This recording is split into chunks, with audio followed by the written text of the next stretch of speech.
معزز و محتشم حاضرین و سامعین، سب تعریفیں اللہ سبحانہ تعالیٰ کے لیے۔ بارگاہ رسالت میں آپ صلی اللہ علیہ وسلم میں تواتراً نذرانہ عقیدت و محبت و احترام پیش کرنے کے بعد یقینی طور پہ چند دن کے بعد 21ویں سال کی انتہا ہے اور 21ویں سال ایک نئے پیرائے میں داخل ہو رہا ہے۔ بس اسی تناظر سے آج ہم گفتگو کریں گے کہ the year is changing, will we change؟ سال تو بدل رہا ہے، کیا ہم نے بھی کوئی بدلنے کا ارادہ کیا ہے؟ ہر شخص جانتا ہے کہ اللہ تعالیٰ نے اس کائنات میں بے شمار اشیاء کو پیدا فرمایا ہے۔ کچھ ہمارے علم میں ہیں اور بے پناہ سائنسی ترقی ہونے کے باوجود بھی لاتعداد چیزیں ایسی ہیں جو اللہ تعالیٰ کے علاوہ کسی کو بھی معلوم نہیں ہے۔ یہ فقط اس کائنات کی بات ہے، نہ جانے اس نے کتنے جہاں پیدا کیے ہیں اور وہی جانتا ہے کہ ہر جہاں میں کیا کچھ موجود ہے۔ نظام کائنات میں بڑی بڑی چیزوں کو پیدا کیا اور ساری چیزوں کو پیدا کر کے اس نے انسان کی خدمت پہ لگا دیا ہے۔ وہ اقبال نے کہا تھا، تو نہیں جہاں کے لیے جہاں تیرے لیے ہے۔ پورا جہاں خدمت انسان میں جتا ہوا ہے کسی نہ کسی انداز میں۔ سورج، چاند، ہوا، پانی، دریا، نہریں، جس جہت سے بھی دیکھتے ہیں ہمیں ہر چیز سے کچھ نہ کچھ نفع حاصل ہو رہا ہے۔ سورج اور چاند کے ڈھیروں منافع میں سے یہ بھی ہے کہ دن کے وقت سورج اور رات کے وقت چاند روشنی فراہم کرتا ہے، نیز ان کے ذریعے دنوں، ہفتوں، مہینوں اور سالوں کی تعداد کا حساب بھی معلوم ہو جاتا ہے۔ سورہ یونس میں رب تعالیٰ ارشاد فرماتا ہے، هو الذی جعل الشمس ضیاء والقمر نورا، کہ وہ ذات جس نے سورج کو روشنی عطا فرمائی، دیاء، ایسی روشنی کہ جس روشنی میں وہ کسی کا محتاج نہیں ہے اللہ تعالیٰ کے علاوہ، اور چاند کو چمکتا بنایا ہے، وقدرہ منازل، اور اس کی منازل کو مقرر فرمایا ہے، مدار ان کے مقرر فرمائے ہیں۔ علت کیا ہے؟ لِتَعْلَمُوا عَدَدَ السِّنِينَ وَالْحِسَابِ، تاکہ تم سالوں کی گنتی اور مہینوں، دنوں اور لمحات کا حساب جان سکو۔ مَا خَلَقَ اللَّهُ ذَلِكَ إِلَّا بِالْحَقِّ، اللہ تعالیٰ نے یہ حق کے ساتھ ہی اپنی قدرت اور وحدانیت پر دلالت کے لیے اور جزا اور سزا کے لیے پیدا فرمایا۔ یفصل الآیات لقوم یعلمون، رب تعالیٰ اپنی آیتوں کو کھول کھول کے بیان فرماتا ہے تاکہ علم والے جان لیں۔ علم والے شرعی احکام میں چاند کے حساب والے مہینوں کا اعتبار ہوتا ہے اور جس کی ابتدا قمری سال کی یکم محرم الحرام سے ہوتی ہے، اور عیسوی سال کی ابتدا جنوری فروری سے ہوتی ہے۔ سال اگرچہ جو اس دنیا میں تاریخ کی تعداد کے اعتبار سے 4 حصوں میں منقسم ہوئے، ایک وہ جو دیسی ماہ، پو وغیرہ، دوسرے عیسوی، تیسرے نبوی، اور چوتھے یہ جو ہم ہجری سال ہے۔ ہمارے لیے 2 سال بہت اہمیت کے حامل ہیں اس وقت، وہ ہیں ہجری سال بھی اور عیسوی سال بھی۔ ہجری سال کی اہمیت بھی اپنی جگہ ہے اور عیسوی سال کی بھی اپنی جگہ ہے، اور دونوں ہی ہمارے لیے نفع بخش ہے۔ دن بھر میں اگر ہم کلاک سے ہٹ کر صرف روشنی کی تعیین میں نمازوں کے وقت کو متعین کرنا چاہیں تو سورج بھی ہمیں معاونت فراہم کرتا ہے اور چاند بھی فراہم کرتا ہے۔ لہذا عیسوی سال بھی نفع بخش، قمری سال بھی نفع بخش، لیکن ان میں سے پرائورٹی کس کو دینی ہے، ترجیح کس کو دینی ہے؟ جس میں ہمارا نفع زیادہ ہے۔ ہم مسلمان اپنے احکام میں شریعت کے محتاج، شریعت قرآن و سنت سے اخذ شدہ، قرآن کی سبب نزول کی بات ہو، قرآن مجید فرقان حمید میں آیات احکام کی بات ہو، تو ان کے صحیح معنی اور مفاہیم کو سمجھنے کے لیے اس کے سبب نزول کا تعین بہت ضروری ہے، اور وہ تعین قمری اعتبار سے ہوتا ہے۔ اسی طرح سیرت رسول عربی صلی اللہ علیہ وسلم کا اگر ہم مطالعہ کرنا چاہیں تو سیرت رسول عربی صلی اللہ علیہ وسلم کا مطالعہ بھی نفع بخش تبھی ہوتا ہے کہ جب اس کی سبب کا پتہ ہو، اس کے ایام کے بارے میں آگہی معلوم ہو، اور یہ آگہی فراہم کرنے کے لیے ہی جناب سیدنا عمر رضی اللہ تعالیٰ عنہ نے ایک اچھا یہ اقدام کیا کہ آپ نے سال کی ابتدا ہجرت رسول عربی صلی اللہ علیہ وسلم سے فرما دی۔ اب سال کی ہجری قمری جو سال ہے، ہمارے شریعت کے زیادہ احکام کا ترتب اسی پر ہوتا ہے، لہٰذا ہمیں اس کو ترجیح دینا چاہیے۔ جہاں ہمیں عیسوی سال سارے مہینے اس کے آتے ہیں، ہمیں قمری سال کے بھی سارے مہینوں کے نام بھی آنے چاہیے، اور ان ناموں کے ساتھ ساتھ ان کے احکام کا بھی پتہ ہونا چاہیے۔ اس حوالے سے سال آ رہا ہے، دو پہلو ہیں۔ کسی بھی چیز کی ایک ابتدا ہوتی ہے اور ایک انتہا ہوتی ہے۔ سال عیسوی ہو یا قمری، دونوں قابل نفع، دونوں ہی جائز، دونوں کی ابتدا بھی اور انتہا بھی۔ 2023 کی انتہا ہے اور 2024 کی ابتدا ہے۔ سپوز ایک بندہ کویسچن کرتا ہے کہ کیا میں اس میں خوشی کر سکتا ہوں کہ نہیں کر سکتا؟ کوئی حرج کی بات نہیں، لیکن خوشی کرنی چاہیے رب تعالیٰ کی عطا کردہ شریعت کے سرکل میں رہ کے۔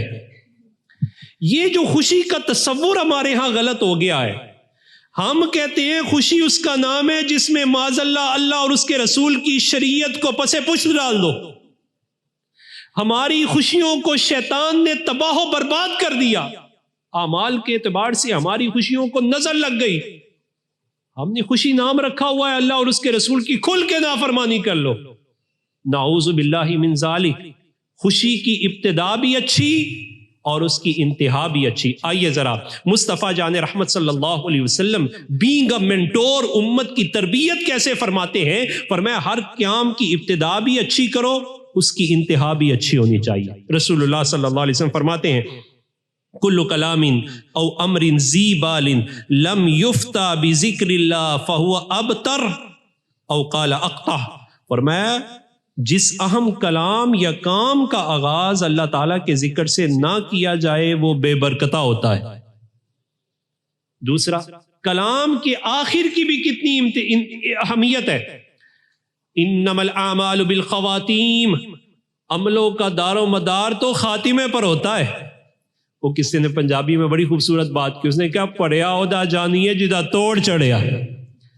تو یہ توڑ چڑھیا تو آخر کلام ہے۔ ہمارے آقا مولا صلی اللہ علیہ وسلم نے اسی وجہ سے جو سلیبس بتایا اس بندے کا جو دنیا سے چلا جاتا ہے، تو اس کی طرف سے جو ہمارے اوپر رسپانسبلٹیز آتی ہیں اور اس کے رائٹس بنتے ہیں، اس کے حقوق بنتے ہیں، فرمایا جب مرض الموت میں بندہ چلا جائے تو اس کے قریب بیٹھ کے تمہارا کام کیا ہے؟ لقینوا موتاکم، اپنے مردوں کو تلقین کرو بلا الہ الا اللہ محمد رسول اللہ۔ اب لا الہ الا اللہ محمد رسول اللہ کی تلقین کرو۔ تلقین کا کیا مطلب؟ اسے یہ کہنا بھائی کلمہ پڑھو؟ نہیں، بالکل نہیں۔ فقہاء نے اس کی تشریح و توضیح فرمائی، فرمایا یہ نہیں کہنا، خدا نہ خواستہ مرض کی شدت کی وجہ سے کہیں ایسا نہ ہو کہ وہ کنٹرول لیس ہو چکا تھا، اس نے اپنی زبان سے انکار کر دیا، معاذ اللہ میں نہیں پڑھتا، تو پھر کیا بنے گا؟ اللہ کی پناہ۔ فرمایا یہ نہیں کرنا۔ شریعہ کتنی سنسیئر ہے ہمارے معاملات کے اندر۔ کہا ایسے نہیں کرنا، بلکہ تم نے اس کے پاس بیٹھ کے ادھر ادھر کی باتیں کرنے کی بجائے کہنا پڑھو لا الہ الا اللہ محمد رسول اللہ صلی اللہ علیہ وسلم۔ یہی وجہ ہے کہ ہمارے علماء نے اس پہلو پر خصوصی توجہ دلائی۔ فرمایا کہ یہ کلمہ طیبہ وہی پڑھے گا جسے پڑھنے کی عادت ہوگی. ابھی جیسے میں نے ابھی کہا پڑھیے تو آپ پڑھنا شروع ہو گئے. وہی پڑھتا ہے جس کو عادت ہوتی ہے، اور جس کے دل کے اندر ذرا گھٹن آ جائے، عادت نہ ہو، اسے یہ تلقین فائدہ نہیں دیتی. فرمایا اسے فائدہ مند بنانے کے لیے 5 گانا نماز کے بعد ذرا جہر سے اللہ کے کلمے کو یعنی کلمہ توحید کا اجرا کر لیا کرو تاکہ کلمہ طیبہ پڑھنے کی عادت بن جائے. کئی مرتبہ ہم نے عرض کیا جہالت لڑاتی ہے، جہاں جہالت ہے وہاں لڑائی ہے. علم بندے کے اندر فلیکسیبلٹی پیدا کرتا ہے، جہاں اویئرنیس آتی ہے وہاں چیزیں جڑتی ہیں. اب جس بندے کو یہ اویئرنیس ہو کہ کلمہ طیبہ کی اتنی اہمیت ہے کہ میں اگر اسے پڑھوں گا تو اس کے پڑھنے کا فائدہ مجھے آخری کلام میں ہوگا. لوگ اردا گرد جا میرے گرد پڑھیں گے لا الہ الا اللہ تو رب تعالیٰ میری زبان پر نہیں تو دل پہ جاری فرما دے گا.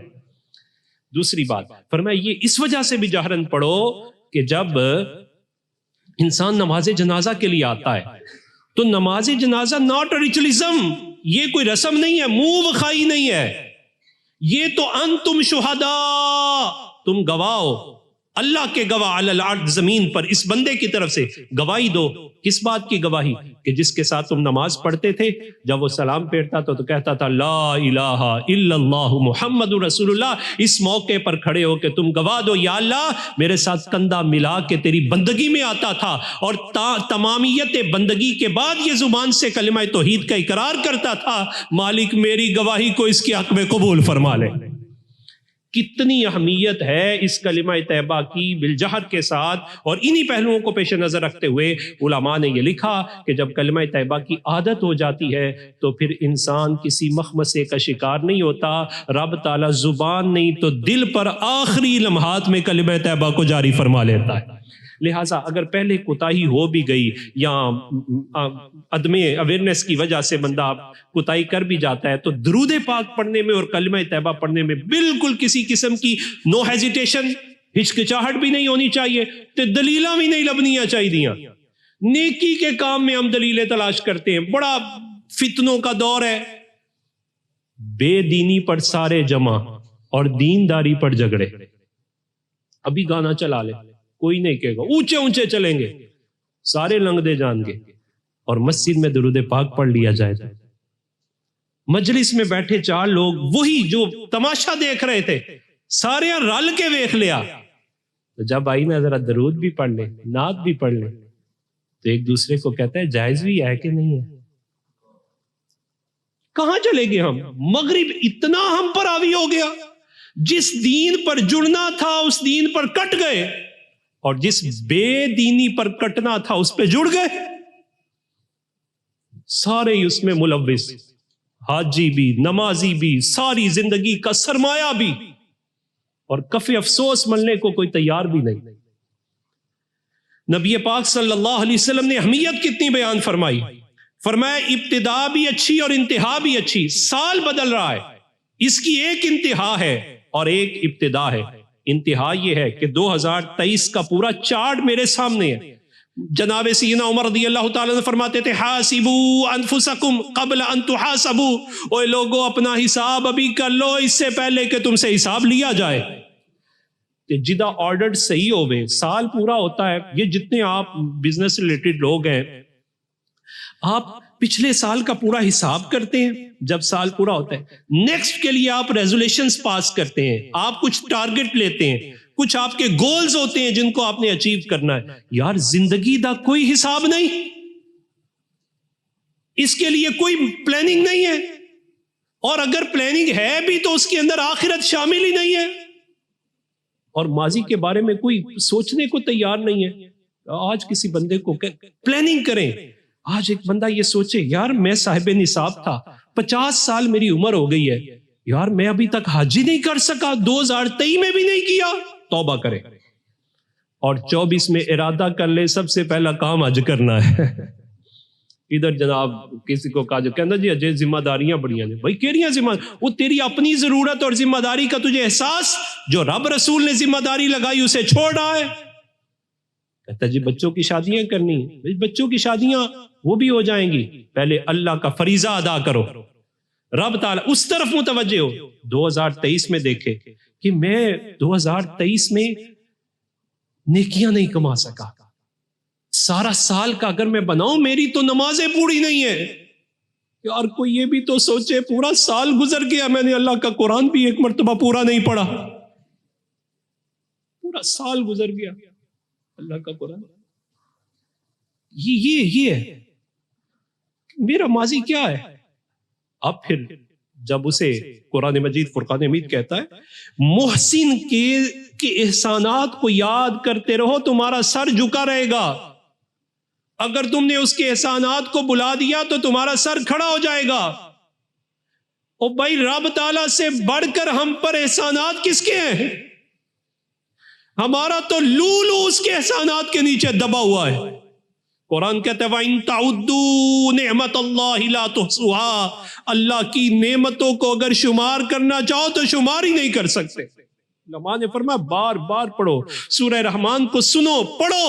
قرآن تمہیں کہتا ہے فَبِأَيِّ آلَاءِ رَبِّكُمَا تُكَذِّبَانِ. ارے اپنے رب کی کون کون سی نعمت. حضرت امام غزالی اٹھے اور کہنے لگے او بندیا تو اپنی یہ ساری چیزیں تو بڑی گنتا ہے, یہ بھی نہیں ہے, یہ بھی نہیں ہے, یہ بھی نہیں ہے. کبھی یہ بھی تو گنا کرنا اللہ نے دیا کیا کیا ہے. جب یہ گنے گا تو اسے شمار نہیں کر سکتا. تو اتنی نعمتیں ہونے کے باوجود اللہ تعالیٰ نے زندگی بھی عطا فرمائی, وسعتیں بھی عطا فرمائی, صحت بھی عطا فرمائی. تو بتائیں جب بندہ 5 وقت کی نماز بھی نہیں پڑھ سکا تو پھر اس کا یہ سال پورا گزر گیا, اسے خوشی منانی چاہیے, اسے تو توبہ کرنے چاہیے. یا ایھا الذین آمنوا توبوا الی اللہ ففروا الی اللہ. اے اللہ والو, اے ایمان والو, دوڑو دوڑو, رجوع کرو, لوٹو, توبہ کرو. اللہ تعالیٰ کی بارگاہ میں اگر ہم سوال کریں اس وقت یا اللہ ہمارا حال دیکھ, عاطف غیبی سے آواز آتی ہے ذرا اپنا نامہ اعمال بھی تو دیکھ. 2023 پورا گزر رہا ہے. توبہ اگر کچھ پلے میں نہیں تو توبہ, اور اگر پلہ بھرا ہوا ہے نیکیوں کا پلہ ہے تو پھر نیکسٹ کی پلاننگ کرے. نہیں بھی تو پھر بھی پلاننگ کرے, اچھائیوں کی پلاننگ کرے, اپنی زندگی کے کچھ ٹارگٹس وہ متعین کرے. یار سارا کچھ اولاد واسطے ہی کرنا ہے, اپنے لیے کچھ نہیں کرنا. اپنے لیے کیا ہے؟ اپنی آخرت کی فکر, اپنے مستقبل کی فکر کہ یار میں دین میں کس لیول پر پہنچا ہوں. لوگ اس پروڈکٹ کی کوئی قدر نہیں کرتے جو اپنی قدر خود نہیں کرواتے. اپنے آپ کو بنانا پڑتا ہے. کیا میں اس قابل ہوں کہ میں اللہ اور اس کے رسول کے سامنے کچھ اعمال لے کے جا سکوں؟ تو مجھے نیکسٹ کی پلاننگ کرنا ہے. تو نیکسٹ کی پلاننگ کیسے ہوگی؟ توبہ ہوگی. ملا ہے اس پر بہت زیادہ شکر, اور آئندہ کے لیے پورا پلان کرنا کہ اب آنے والے سال میں جو میری کوتاہیاں ماضی میں ہوئی ہیں وہ کوتاہیاں نہیں ہوں گی. ان میں سے سب سے پہلی کوتاہی میں اپنے آپ کو اور آپ اپنے آپ کو ذرا پختہ دل سے یہ ارادہ کر لیں, آنے والے سال میں ہماری نمازوں میں کوتاہی نہیں ہوگی انشاءاللہ. ایک چھوٹا سا کام ہے, بہت چھوٹا سا کام ہے, لیکن سوسائٹی کو بلڈ اپ کر دیتا ہے. سوسائٹی پیس اینڈ کام اس میں اس کا مرکہ بن جاتی ہے.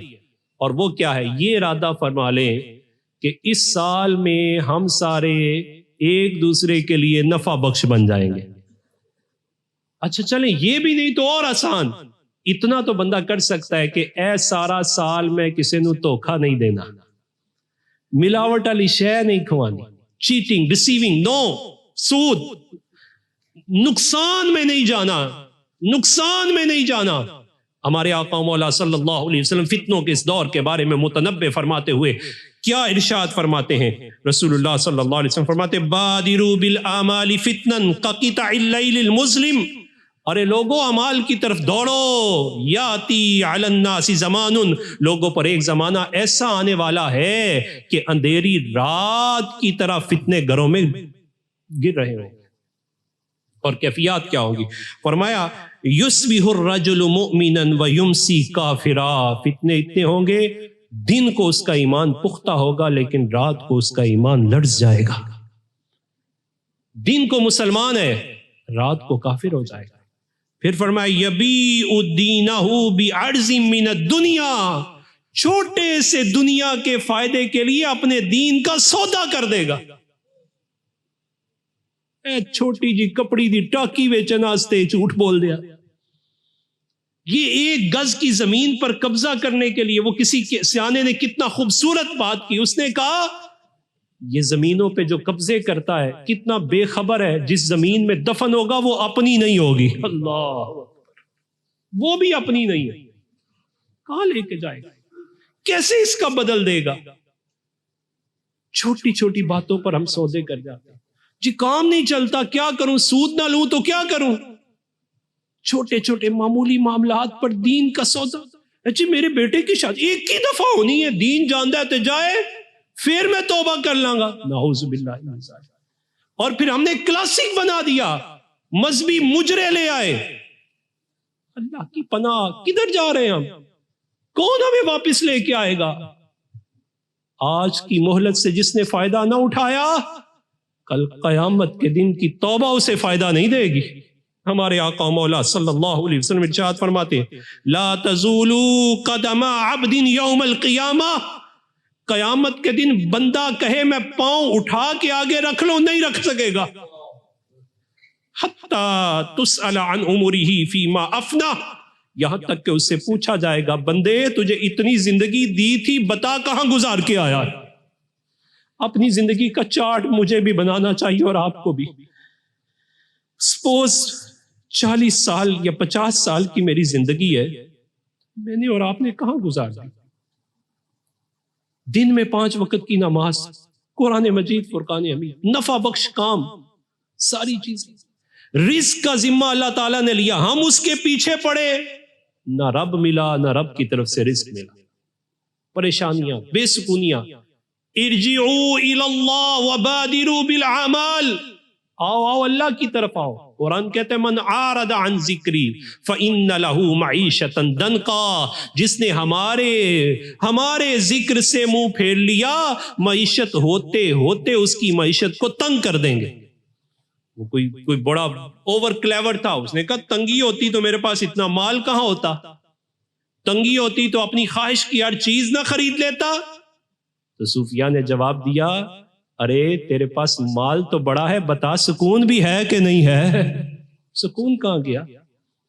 تو یہ کہتا ہے ہر خواہش میں خرید لیتا ہوں، بتا تیرے دل میں تو نیکی کی خواہش ہی پیدا نہیں ہوتی، تو اسے کیسے خریدے گا؟ مصطفیٰ جان رحمت صلی اللہ علیہ وسلم فرماتے ہیں ان عملہ فیما فعلہ، جو اس نے اعمال کیے، کہا جائے گا بتا کیا کر کے آیا. پھر سوال کیا جائے گا ان مالہ، مال کے بارے میں 2 سوال. سو سینسٹیو میٹر اباؤٹ مال، بہت حساس مسئلہ. 2 سائڈ اس کی. ان مالہ من این اکتسب وفیما انفقا، مال کے بارے میں پوچھا جائے گا یہ بھی بتا کمایا کیسے ہے اور یہ بھی بتا لگایا کہاں ہے. مال کی نفع بخش صورت یہ ہے حلال جگہ سے آئے اور حلال جگہ پہ لگے. یہ نہیں، وہ صوفیاء نے فرمایا کہ یہ کوئی ضروری نہیں کہ 1 ارب روپیہ حرام کا آپ اللہ کے راستے میں دے دو. فرمایا یہ گناہ ہے، توہین کر رہا ہے دین کی. ہاں حرام کے ایک ٹکڑے سے بھی تو بچا تو یہ بڑا اجر ہے. ایک لقمہ حرام سے بندہ بچ جائے. تو من عین اکتسب، کہاں سے کما رہے ہو؟ تمہارا سورس آف انکم کیا ہے؟ کیا وہ صحیح ہے یا غلط ہے؟